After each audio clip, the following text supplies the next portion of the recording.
GMC Savannah. So ayan, bali lumalabas yung ABS nya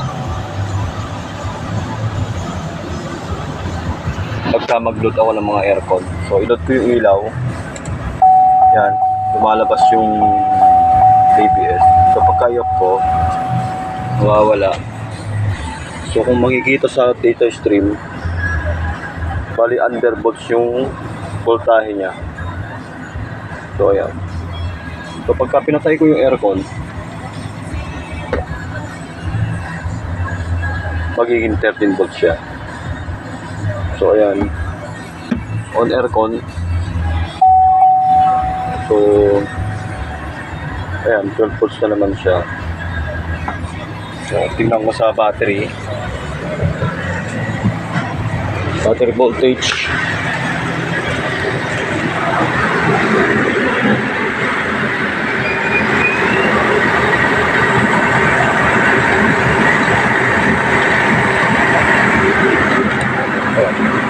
So 13 volts naman siya.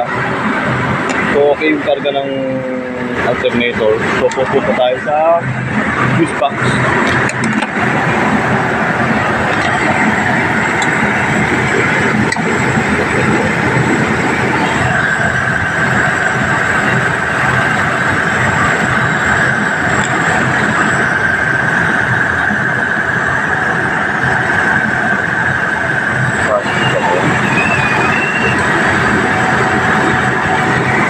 Dyan,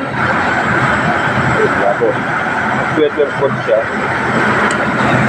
So may problema dito sa linya nito.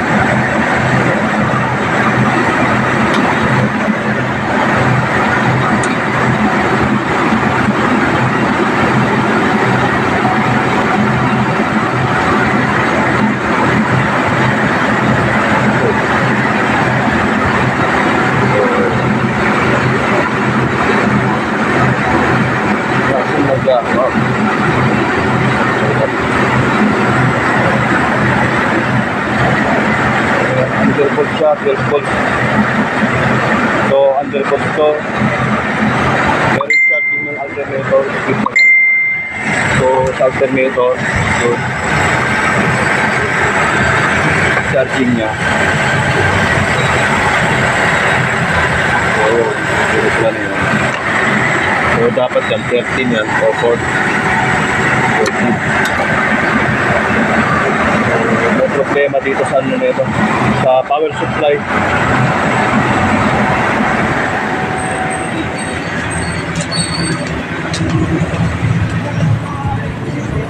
So ayan, so preno ko siya, lalabas na naman yan. So ayan, so syempre pagka umilaw ulit mga brake light, nagka-undervolt yung power. So ayan, i-off ko yung preno, tatas ng konti. So press brake, bababa siya. So undervolts nga to. Bali confirm linya to ng power distributor. So yan, hahanapin natin to.